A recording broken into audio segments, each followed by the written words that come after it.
7 days of networking and promoting, 5 days of keynotes, all related to China travel, China outbound, inbound, and domestic.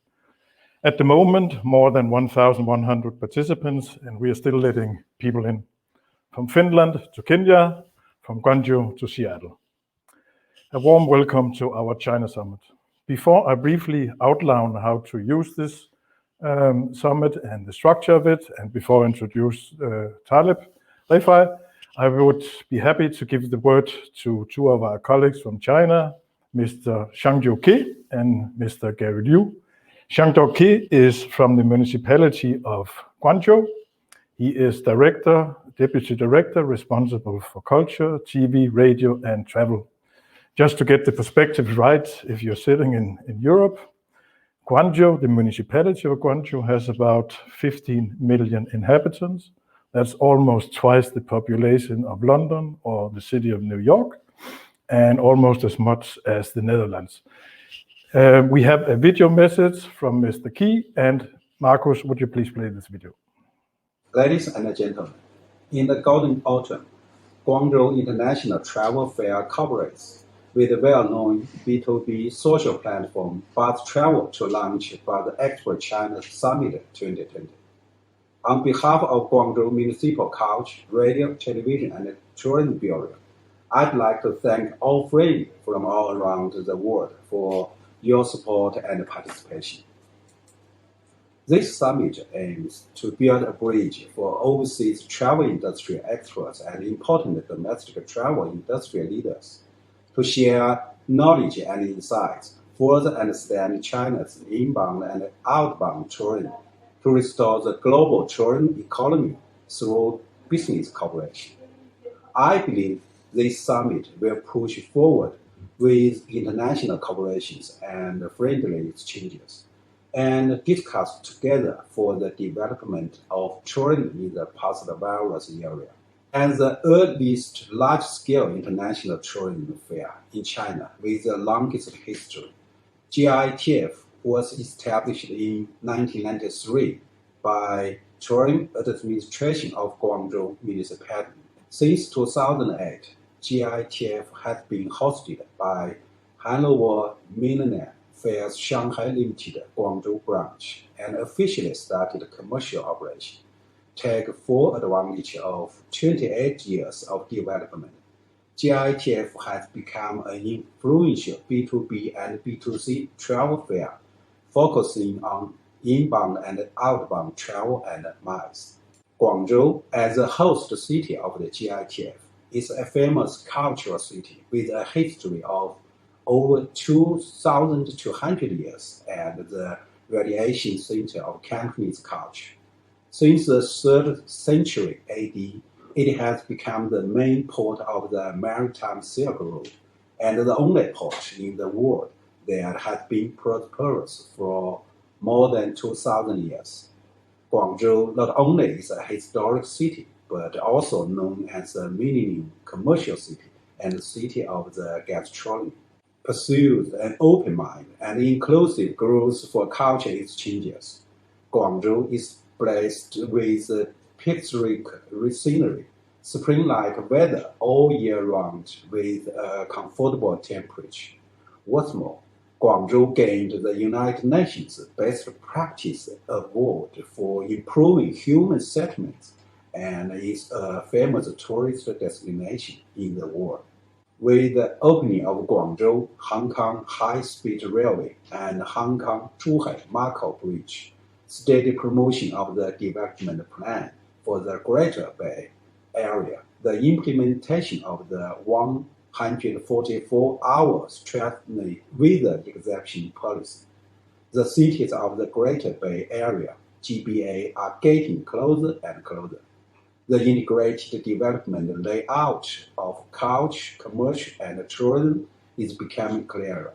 Guangzhou, as one of the core engines for the development of the GBA, is striving to establish a dynamic world-class city cluster, an international technology innovation center, and important support for the Belt and Road construction.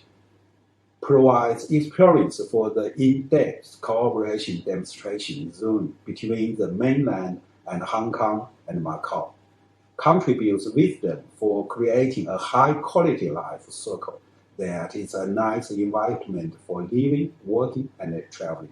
Guangzhou will focus on the urban image enhancement, culture and tourism product supply, culture and tourism public services, and building the city of gastronomy and further deepen cooperation with the GBA city clusters, and strive to become a high-quality integrated development model of culture, business, and tourism in GBA, become an important site for cultural tourism destinations in the world-class city cluster.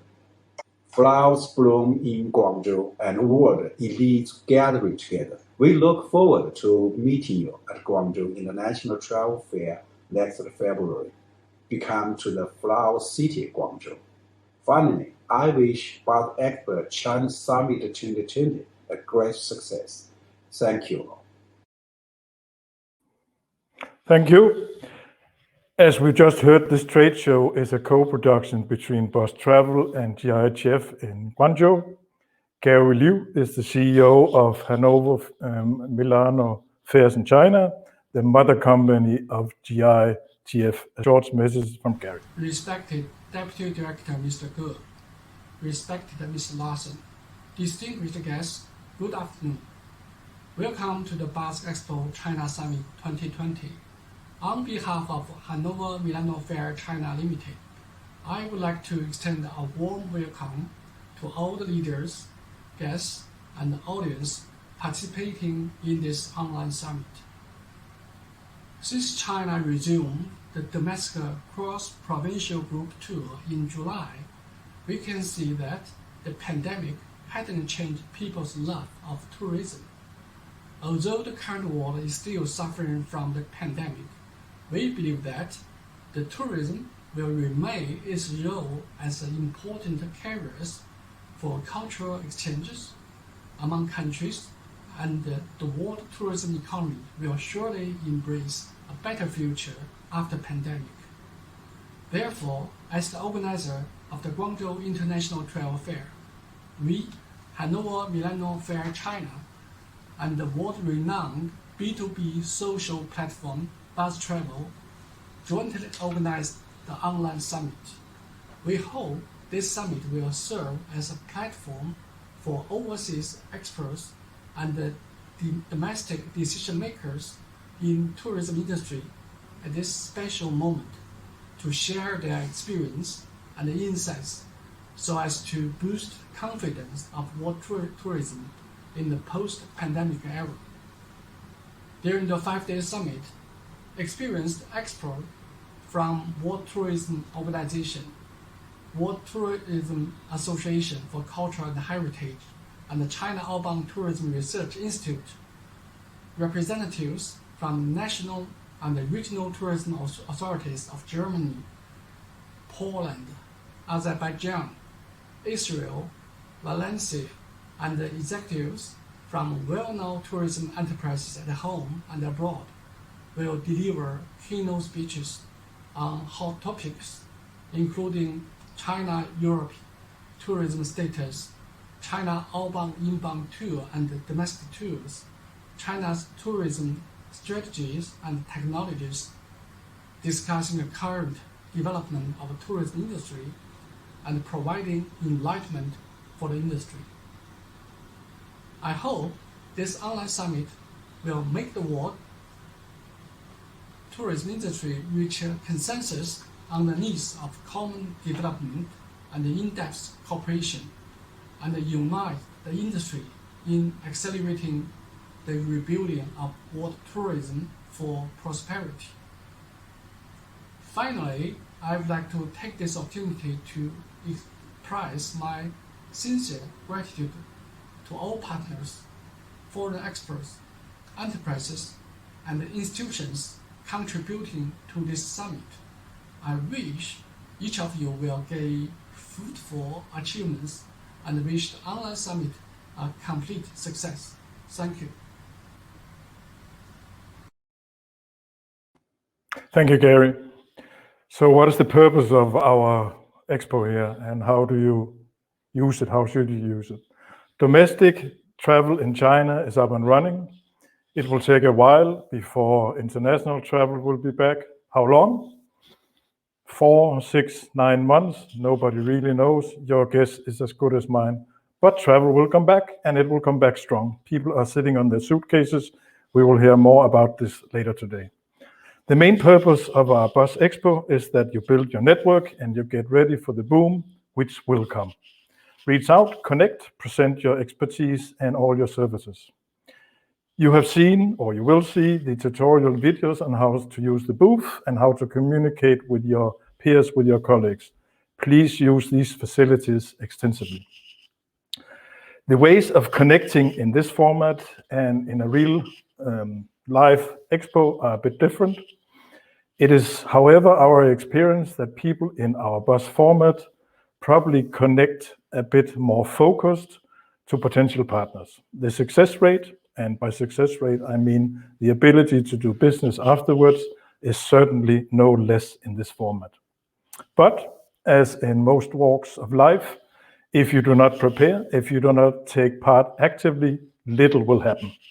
I see a few participants which still have no photos, which do not have good profiles. If you do not have that, it doesn't make much sense. You need to prepare yourself, you need to make your profiles and upload good and meaningful pictures.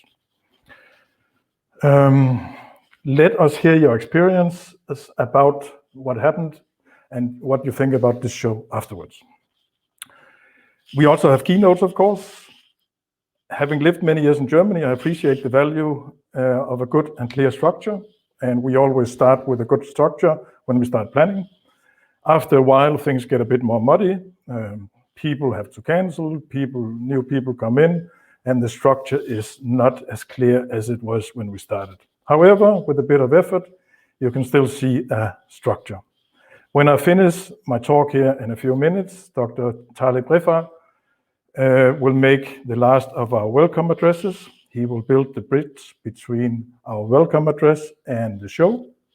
Then we spent the most of the remaining day on what we call building bridges, China-Europe. The better you know your counterparty, the better you know where he comes from, the better you can talk to each other, and the better you can do business.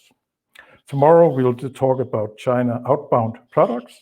Day 3 will be dedicated to DMO strategies and China travel technology.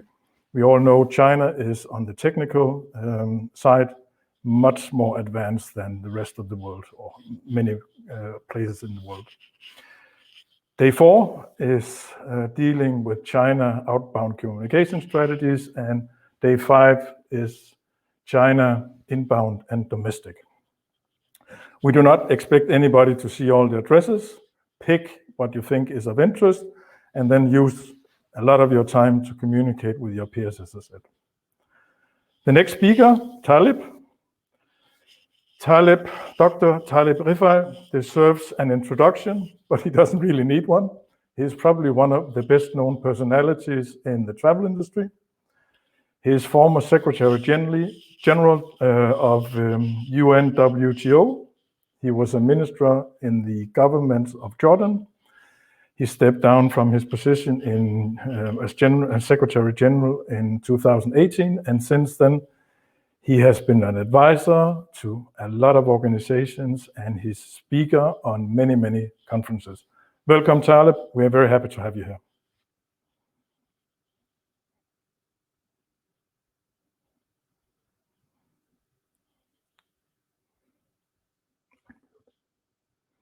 Taleb, you need to unmute.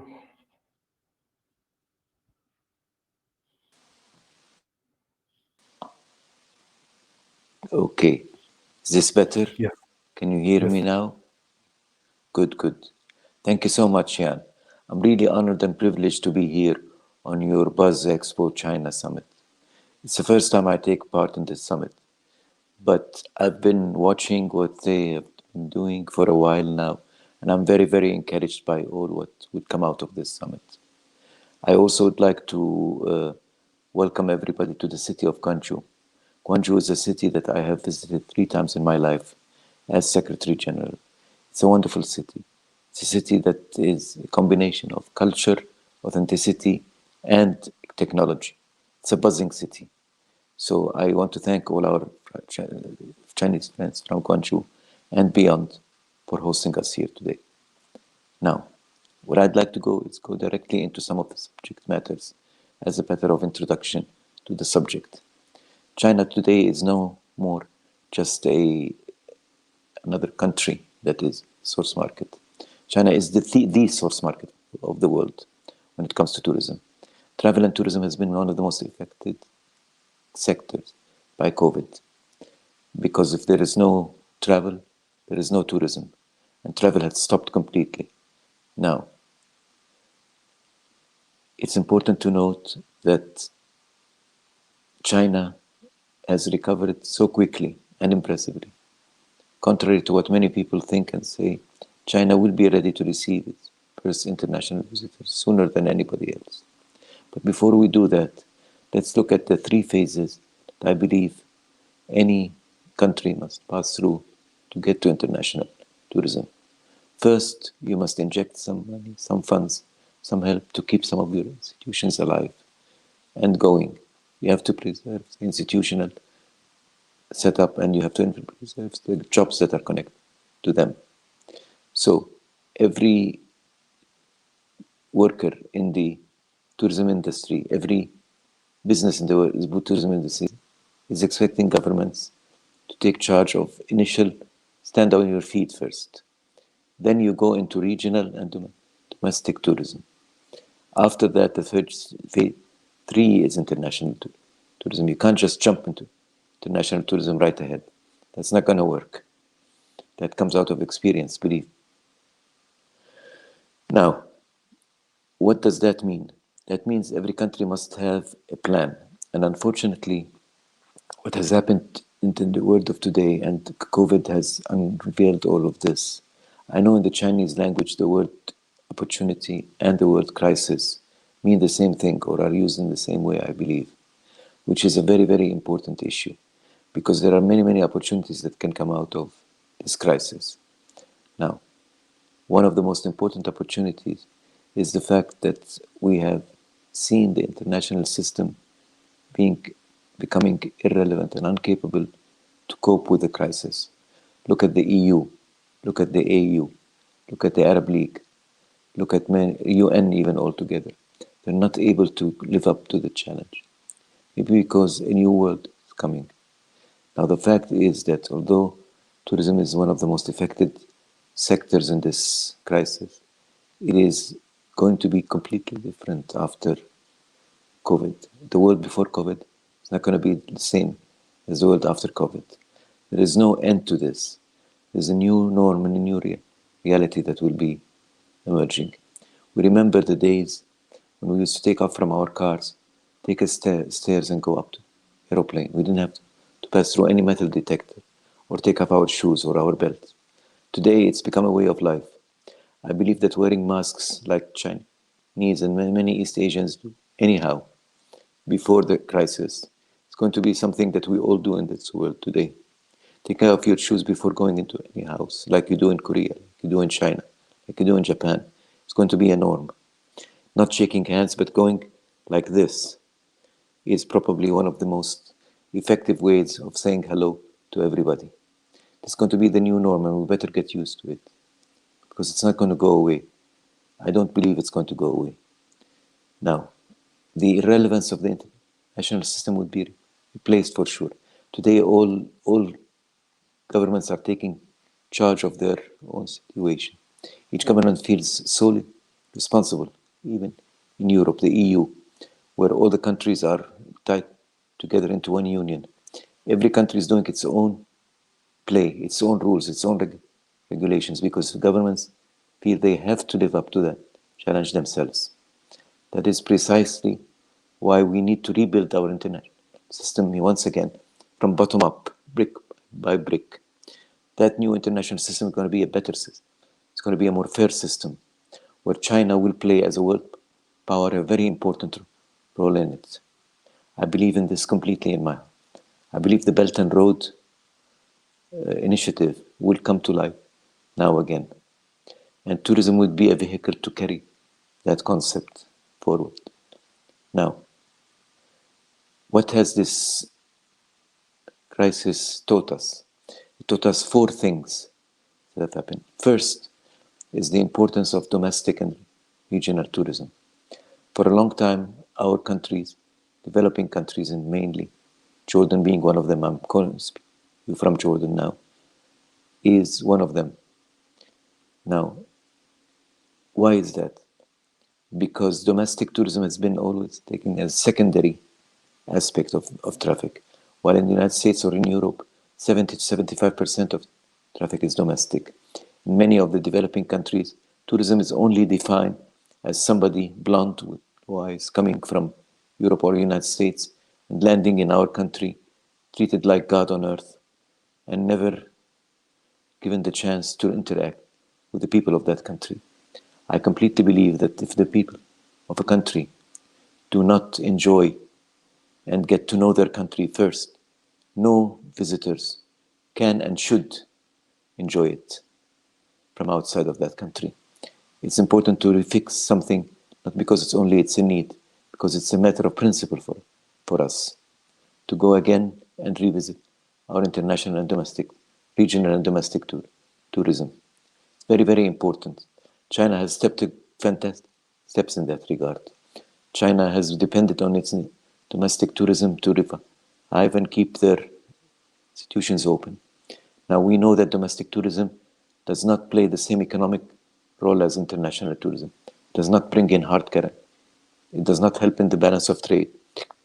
But it does keep institutions open, and it does keep jobs alive. And China recognized this. In the Chinese New Year, nobody stays at home in China. We all go around. But this needs a new way of thinking outside of the box. Our tour operators need to think in a different way, to cater for their own people first, and then you cater for others. That's the way to go. That's the healthy way and the right way and the sustainable way to go. Because the continuation of the way it was before Corona, it's not going to be sustainable. You can't just treat any visitor coming from outside like he's a very special person, while your own people don't understand their country, never had the chance to visit it. This would require a lot of rethinking of the packages.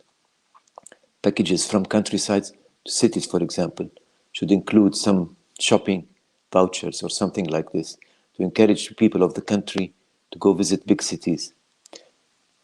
Vouchers to countrysides as well from cities. They should include families. Also, many aspects of domestic tourism. Every country would have its own culture in how it travels around, but travel is a must. As Jan said, travel is going to come back. International tourism will return in due time. Travel and tourism has passed through many crises before, but it never stopped us per se. Therefore, domestic and regional tourism are the first change that is going to happen in the world today. The second change is the importance of digital and virtual technologies. We're meeting today, for example, in this summit in a very extraordinary way. Not because we want it, because we have to. Therefore, we're going to depend more and more on visual and virtual realities. This overemphasis on technology requires us to invest the right way and to create the right jobs, to have the right products. For example, look at something like Greece Online. Greece from a Distance is a program that was done between Greece and Google. They know that people are not going to be able to come, but they're creating visual experiences on videos. These videos would keep you alive, keep you attracted to the country. So when you're ready to move, you go to that country. That's the way to do it now. We need to ensure that virtual meetings are not just going to be limited to our meetings. Even personal events, even public events like concerts, or even personal. I had my daughter getting married virtually. I was in Amman, Jordan. I could not go to Dubai. She lives with her newly husband now in Dubai. They were on one line. Me and the father of the bride was on the other line, and the priest was on the third line. We got them married. So we have to know how to excel in the issue of virtual and technology per se. The third issue that is changing now very quickly is safety and security. The perception of security is very, very important. We all had that as one of the major obstacles in the face of tourism and travel. You're not going to travel to a place where you feel unsafe, but that is something that we could take care of. When international tourism opens, we have to make sure that they come to a place that they feel good about, not a place they're worried about. Security is becoming more and more important. Fourth element here is training and retraining, because all these three elements before, domestic tourism, the change of mind regarding it, technology, and the way we should think about it, safety and security and the measures, need training and retraining of our staff. So every government should embark on a national project to train and retrain its people. These four elements are the basic changes I believe travel and tourism has gotten us into. I wish you all the best. I'm sure that there are many, many questions and many issues as we go along today and tomorrow. But I just want to stop at this point in time for the sake of preserving some time for you. Thank you all very much. Thank you, Jan, for giving me the wonderful opportunity. Thank you once again. Thank you, Taleb. Very important thoughts. We could make not one, but we could make several summits on these thoughts, and we probably should discuss with you what we do in the future about that. Thank you so much, Taleb. We will be back in 10 minutes, and we start our blog, which we call Building Bridges, China and the Rest of the World. Thank you.